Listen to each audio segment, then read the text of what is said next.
ഞാൻ രാഷ്ട്രീയ പ്രവർത്തകനാണ്. എന്നെ സംബന്ധിച്ചോളം സാധാരണക്കാരായ വ്യക്തികളുടെ ദൈനംദിന ജീവിതത്തിൽ മാറ്റമുണ്ടാക്കാനുള്ള, അവർക്ക് എന്തെങ്കിലും സഹായം ചെയ്യാനുള്ള രാഷ്ട്രീയ പ്രവർത്തനമാണ് ഞാൻ ചെയ്തിട്ടുള്ളത്. അല്ലാതെ എൻ്റെ രാഷ്ട്രീയ പ്രവർത്തനം എന്ന് പറഞ്ഞാൽ രാവിലെ മൻ കി ബാത്ത് കേൾക്കുക, സെൽഫി എടുക്കുക, അപ്ലോഡ് ചെയ്യുക എന്നുള്ളതല്ല എൻ്റെ രാഷ്ട്രീയ പ്രവർത്തനം. ഞാൻ സാധാരണക്കാരായ വ്യക്തികളുടെ ദൈനംദിന ജീവിത പ്രശ്നത്തിൽ ഓരോ നിമിഷവും അനുനിമിഷവും ഇടപെട്ടിട്ട് രാഷ്ട്രീയ പ്രവർത്തനം ഇന്നും നടത്തി വരുന്ന ആളാണ്. ഓരോ ദിവസവും ഓരോ വ്യക്തികളുടെ കാര്യത്തിൽ ഇടപെടുന്നവരാണ്. എന്നെ വിളിക്കുന്ന ആളുകളുടെ ഫോൺ കോളുകളിൽ ഞാൻ തിരിച്ച് വിളിക്കാറുണ്ട്. തിരിച്ച് വിളിച്ച് എടുത്തില്ലെങ്കിൽ തിരിച്ച് വിളിക്കും. അവരുടെ പ്രശ്നങ്ങൾ അവർ പറഞ്ഞാൽ ഞാൻ പരിഹരിക്കാൻ എന്നാൽ കഴിയുന്നത് വരെ ഞാൻ ശ്രമിക്കുന്ന ഒരാളാണ്. കേരളത്തിൽ നിങ്ങൾ ഇപ്പോൾ എനിക്കെതിരായി പറയുന്ന, അല്ലെങ്കിൽ എന്നെ ഇപ്പോൾ എഴുതുന്ന ആളുകൾ പോലും അംഗീകരിക്കുന്ന കാര്യം, കേരളത്തിൽ വിളിച്ചാൽ ഫോൺ എടുക്കുന്ന BJPയുടെ സംസ്ഥാനത്തുണ്ടായിരുന്ന നേതാവ് ഞാനാണ്. അതെനിക്ക് അഭിമാനത്തോടെ പറയാൻ പറ്റുന്ന കാര്യമാണ്. അവർ പറയുന്ന കാര്യങ്ങൾ ഏത് അർദ്ധരാത്രിയും പുലർച്ചെ എന്നെ വിളിക്കാനും ഞാൻ നടത്തി കൊടുത്തിട്ടുണ്ട്. അത് പലപ്പോഴും നടത്തി കൊടുക്കാൻ സാധിച്ചിട്ടുള്ളത് മറ്റ് രാഷ്ട്രീയ പാർട്ടികൾ കൂടി എനിക്ക് സുഹൃത്ത് ബന്ധങ്ങളുള്ളത് കൊണ്ടാണ്. പുലർച്ചെ 2 മണിക്ക് മെഡിക്കൽ കോളേജിൽ പിന്നെ ഒരു യന്ത്രത്തിൽ കുടുങ്ങി ശരീരത്തിൻ്റെ ഏതോ ഭാഗത്തിന് അപകടം പറ്റി വന്ന ഒരാളുടെ ഭാര്യ നിലവിളിച്ചുകൊണ്ട് വിളിക്കണം, അവിടെ നോക്കുന്നില്ല, പെട്ടെന്ന് ഇടപെടണം. ബഹുമാനപ്പെട്ട ആരോഗ്യമന്ത്രിയെ പുലർച്ചെ വിളിച്ച് ആ കാര്യങ്ങൾ ചെയ്തു കൊടുക്കാൻ കഴിഞ്ഞു. അങ്ങനെ എല്ലാ മേഖലകളിലും, ഇപ്പം കോൺഗ്രസ് നേതാക്കന്മാരിലും CPM നേതാക്കന്മാരിലും ഒക്കെ നല്ല ബന്ധവും ഒരു ഉണ്ടാക്കിയത് കൊണ്ടാണ് നമുക്ക് സാധാരണക്കാരായ ഒട്ടേറെ ജനങ്ങളുടെ പ്രശ്നങ്ങൾ പരിഹരിക്കാൻ സാധിച്ചിട്ടുള്ളത്. അത് കേന്ദ്ര സർക്കാരിൻ്റെ ഭാഗത്തുനിന്ന് പ്രവർത്തിക്കാൻ പറ്റിയിട്ടുണ്ട്. എൻ്റെ രാഷ്ട്രീയ പ്രവർത്തനം അതാണ്. ഇപ്പോൾ സാധാരണ ഒരു പഞ്ചായത്ത് ഓഫീസിലൊരു കാര്യം ഉണ്ടെങ്കിലും, വില്ലേജിൽ കാര്യം ഉണ്ടെങ്കിലും, ആശുപത്രി കാര്യം ഉണ്ടെങ്കിലും, ഇതൊക്കെ ചെയ്തു കേരളത്തിൻ്റെ രാഷ്ട്രീയ തലത്തിൽ ഇതാണ് ചെയ്തു കൊടുക്കേണ്ടതെന്നാണ് എൻ്റെ വിശ്വാസം. പക്ഷേ കേരളത്തിലെ BJPക്ക് ഇതൊന്നും ചെയ്യാൻ സമയമില്ല. ഇവിടെ എല്ലാവരും ചെയ്യുന്നത് ക്ലറിക്കൽ ജോലിയാണ്. മോളെന്ന് പറയുന്ന കാര്യങ്ങൾ റിപ്പോർട്ട് ഇവിടുന്ന് എഴുതി അയക്കുന്നതിലപ്പുറം ഒരു രാഷ്ട്രീയ പ്രവർത്തനം ഇവിടെ നടക്കുന്നില്ല. യെസ്, ഡെഫിനറ്റ്ലി ഞാൻ പറഞ്ഞു. ഇല്ല, ഡെഫിനറ്റ്ലി ഇല്ലല്ലോ. ഞാൻ പണ്ട് BJP എന്നാണ്, ഞാൻ വിട്ടത് BJP എന്നാണ് വിട്ടു വന്നിട്ടുള്ളത്. ആ BJPയുടെ ഐഡിയോളജി സ്വാഭാവികമായിട്ടും അതിൻ്റെ റൂട്ട്സ് കിടക്കുന്നത് സംഘപരിവാർ തന്നെയാണ്. അതുകൊണ്ടാണ് ഞാൻ പറഞ്ഞ ആ സംഘപരിവാറിൻ്റെ ടോട്ടൽ ഐഡിയോളജി, അതിനെ ആ വെറുപ്പിൻ്റെയും വിദ്വേഷത്തിൻ്റെയും ഐഡിയോളജിയെ ഉപേക്ഷിച്ചിട്ടാണ് ഞാൻ വന്നിട്ടുള്ളത്. പിന്നെ ഇപ്പോൾ അതിനെ പ്രത്യേകിച്ച് പറയേണ്ടതില്ല. ഞാൻ മെമ്പർഷിപ്പ് ഉണ്ടായിരുന്ന എൻ്റെ പ്രസ്ഥാനം എന്ന് പറയുന്നത് BJP ആയിരുന്നു. എനിക്ക് ചുമതല ഉണ്ടായിരുന്ന പ്രസ്ഥാനം, ഞാൻ ഓർഗനൈസേഷനിൽ ചുമതല ഉണ്ടായിരുന്ന എനിക്ക് BJPയിലായിരുന്നു. അതുകൊണ്ട് സ്വാഭാവികമായിട്ടും എനിക്ക് BJPനെയാണല്ലോ ആദ്യമായിട്ട് തള്ളിപ്പറയണത്. ഞാൻ RSSലൂടെ അല്ല പബ്ലിക് ലൈഫിൽ വന്നത്. ഞാൻ SFIയിലാണ് സ്കൂളിലൊക്കെ പഠിക്കുമ്പോണ്ടായിരുന്നത്. അതിനുശേഷം ഞാൻ ഡയറക്റ്റ്ലി BJPയിലേക്കാണ് വന്നത്. ഞാൻ RSSലേക്ക് ഡയറക്റ്റ് വന്ന ഒരാളല്ല. പക്ഷേ ഡെഫിനറ്റ്ലി അതിൻ്റെ ഒരു ആശയത്തോട് BJPയിൽ വന്നതിന് ശേഷം കൂടുതൽ ഉൾക്കൊണ്ടിട്ടുണ്ട്, പ്രവർത്തിച്ചിട്ടുണ്ട്, ശാഖയിൽ പോയിട്ടുണ്ട്, പ്രോഗ്രാമുകളിൽ പങ്കെടുത്തിട്ടുണ്ട്, സ്വയം സേവകമായിട്ട് മാറിയിരുന്നു. അതിനുശേഷം ഈ കഴിഞ്ഞ വിജയദശമിക്ക് പോലും RSSൻ്റെ ഗണവേഷം അണിഞ്ഞ് വിജയദശമി പരിപാടി പങ്കെടുത്താണ്. എൻ്റെ നാട്ടിലെ RSSൻ്റെ ഇത്തവണത്തെ വിജയദശമി പരിപാടി എൻ്റെ ഗ്രാമത്തിലാണ് നടന്നത്. എൻ്റെ ശാഖയാണ് അത് ഹോസ്റ്റ് ചെയ്തത്. പൂർണ്ണമായിട്ടും അതിൻ്റെ ചിലവുകളും കാര്യങ്ങളും സംവിധാനവും ചെയ്തു കൊടുത്തത് ഞാനായിരുന്നു. അത് അപ്പോൾ എല്ലാ വർഷത്തെയും ഗുരുദക്ഷിണ, RSSലെ ഒരു മെമ്പർ ചെയ്യുന്ന ഏറ്റവും പ്രധാന ഗുരുദക്ഷിണ, ഞാൻ ഗുരുദക്ഷിണ ചെയ്തിരുന്ന സ്വയംസേനാണ്. പക്ഷേ ഇതിൻ്റെ ഒരു പ്രധാനപ്പെട്ട പ്രശ്നം എന്ന് പറയുന്നത്, ആ സംഘടനയാണെങ്കിലും BJP ആണെങ്കിലും അതിനൊരു ജനാധിപത്യ സ്വഭാവമില്ല. അവിടെ നമുക്ക് നമ്മുടെ അഭിപ്രായങ്ങൾക്ക് പ്രസക്തിയൊന്നുമില്ല. അപ്പോൾ അതല്ലെങ്കിൽ അത് കേൾക്കാനോ അതല്ലെങ്കിൽ ആളുകളെ കേൾക്കുക എന്നൊരു സ്വഭാവമില്ല. മൻ കി ബാത്താണ്, അവിടുന്ന് റേഡിയോ ഓൺ ചെയ്ത് വെച്ചതുപോലെയുള്ള പരിപാടിയാണ്. നമുക്ക് അങ്ങോട്ടൊന്നും പറയാൻ പറ്റില്ല. അതാണ് അതിൽ പ്രധാനപ്പെട്ട പ്രശ്നം എന്ന് പറയുന്നത്. സന്ദീപിന് BJPയുടെ കേഡറിന് അപ്പുറത്തേക്ക് ഈ സംഘപരിവാർ അനുകൂല സംഘടനകൾ, ഹിന്ദു ഐക്യവേദിയായാലും ക്ഷേത്ര സംരക്ഷണ സമിതിയായാലും, അതിലൊക്കെ ഒരുപാട് ഫാൻ ബേസ് ഉണ്ട്. സന്ദീപിൻ്റെ പല പ്രസംഗങ്ങളും അവർക്ക് പ്രചോദനമായിട്ടുണ്ട്. പല ഇഷ്യൂസും ടേക്കപ്പ് ചെയ്തത് സന്ദീപാണ്.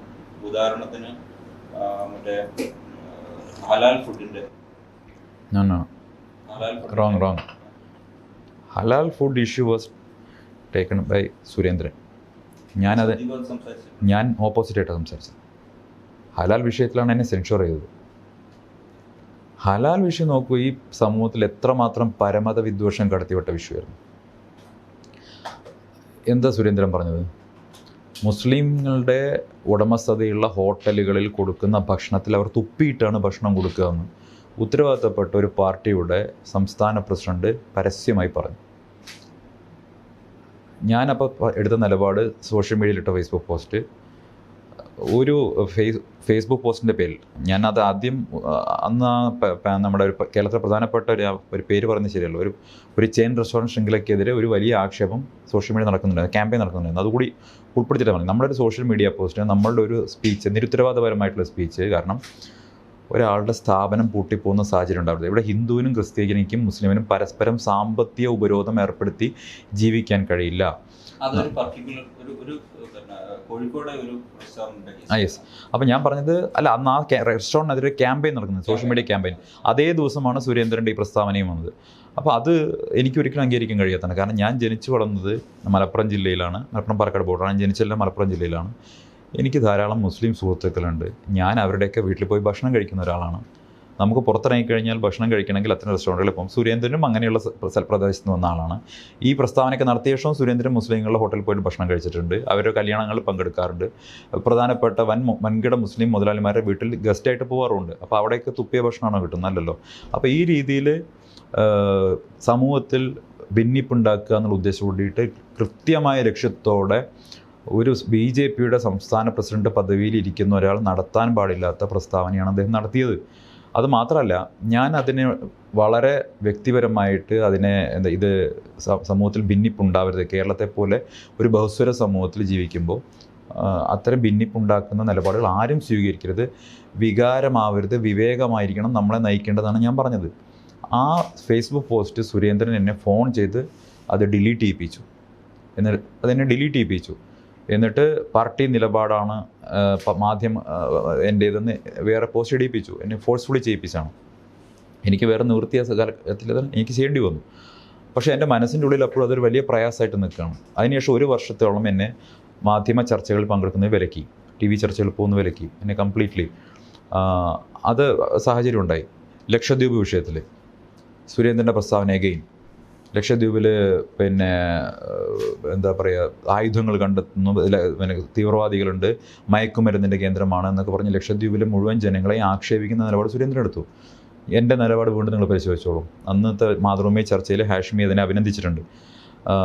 ഞാൻ പറഞ്ഞ ലക്ഷദ്വീപിലെ ജനങ്ങളും ഇന്ത്യക്കാരാണ്. ലക്ഷദ്വീപും ആൻഡമാനും ഇന്ത്യയുടെ മുങ്ങാത്ത വിമാനവാഹിനികളാണ്. അവിടുത്തെ ജനങ്ങളെയും ഉൾക്കൊള്ളണം, അവരുടെയും അവരെ അപരവൽക്കരിക്കുന്നതിനോട് യോജിപ്പില്ല എന്ന എൻ്റെ നിലപാട്. ഈ 2 നിലപാടും വാസ്തവത്തിൽ പിന്നീട് BJPയുടെ കേന്ദ്ര നേതൃത്വം എൻ്റെ നിലപാടുകൾ അക്നോളജ് ചെയ്തു.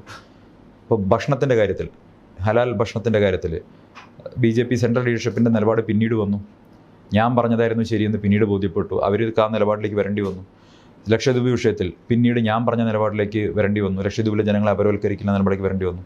അപ്പോൾ സുരേന്ദ്രൻ വായിൽ തോന്നിയത് കോതയ്ക്ക് പാട്ടെന്നുള്ള രീതിയിൽ എന്തെങ്കിലും വിളിച്ച് പറയും.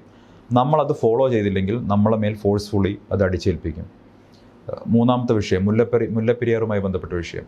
മുല്ലപ്പെരിയാർ വിഷയത്തിൽ നമുക്കറിയാം, ഇപ്പോൾ BJPയുടെ ഒരു വക്താവായിരിക്കുന്ന സമയത്ത് ഒരു നിലപാട് ആരെങ്കിലും വിളിച്ചു വയ്ക്കുന്ന സമയത്ത് BJPയുടെ ഒരു പ്രഖ്യാപിത നിലപാടുണ്ടായിരിക്കും ഓരോ വിഷയത്തിൽ. ഇപ്പോൾ അയോധ്യ വിഷയത്തിൽ BJP പ്രഖ്യാപിത നിലപാടുണ്ട്. അന്നത്തെ കാലത്ത് എനിക്കത് പറഞ്ഞാൽ മതി, അത് പിന്നീട് വിളിച്ചു വയ്ക്കേണ്ട ക്ലാരിഫിക്കേഷൻ വിളിച്ചു വയ്ക്കേണ്ട കാര്യമില്ല. മുല്ലപ്പെരിയാർ വിഷയത്തിൽ കേരളത്തിന് സുരക്ഷ, തമിഴ്നാടിന് വെള്ളം എന്നുള്ളതാണ് BJPയുടെ നിലപാട്. ഇത് ഞാൻ മാധ്യമങ്ങളോട് പറഞ്ഞു എന്നുള്ളതിൻ്റെ പേരിൽ, ഞാൻ ആദ്യം പറഞ്ഞു എന്നുള്ളതിൻ്റെ പേരിൽ എനിക്ക് പരസ്യമായിട്ട് സംസ്ഥാന ഭാരവാഹി യോഗത്തിൽ വിമർശനം സംസ്ഥാന പ്രസിഡന്റ് പറഞ്ഞു. എനിക്ക് വിശദീകരിക്കാൻ പോലും അവസരം തന്നില്ല. ഞാൻ BJPയുടെ പ്രഖ്യാപിത നിലപാടിനപ്പുറം ഒരു വാക്കുപോലും പറഞ്ഞിരുന്നില്ല. പക്ഷേ അതുപോലും ഞാൻ പറയാൻ പാടില്ലായിരുന്നു എന്നൊരു നിലപാടാണ് സ്വീകരിച്ചത്. അപ്പം എനിക്ക് കിട്ടുന്ന ആക്സെപ്റ്റൻസിലും ഞാൻ പറയുന്ന കാര്യങ്ങൾക്ക് മാധ്യമങ്ങൾ കിട്ടുന്ന ശ്രദ്ധയിലും ജനങ്ങൾക്കിടയിൽ കിട്ടുന്ന ആക്സെപ്റ്റൻസിലും വലിയ അസംതൃപ്തി അപ്പുറത്തുണ്ടായിരുന്നു. അതുകൊണ്ട് പർപ്പസ്ഫുള്ളി എന്നെ ടാർണിഷ് ചെയ്യാൻ വേണ്ടി ശ്രമമുണ്ടായി, ഒരുപാട് പ്രയാസങ്ങളുണ്ടായി. അപ്പോൾ അത് വലിയൊരു കാലഘട്ടമായിരുന്നു. ഞാൻ സാധാരണ ഒരു ഗ്രാമത്തിൽ നിന്ന് വളർന്നു വന്നൊരു, എനിക്ക് ഗോഡ് ഫാദർമാരൊന്നുമില്ല പൊളിറ്റിക്സിൽ, സാധാരണ ഒരു ഗ്രാമത്തിൽ നിന്ന് വളർന്നു വന്ന ആളാണ്. ആ നിലയ്ക്ക് എന്നെ സംബന്ധിച്ചോളം ഈ BJPയിലുള്ള ഗ്രൂപ്പ് പൊളിറ്റിക്സിൻ്റെ ഒന്നും ഒരു ഭാഗമാവാതെ വന്നിട്ടുണ്ട് ഞാൻ എല്ലാ കാലത്തും.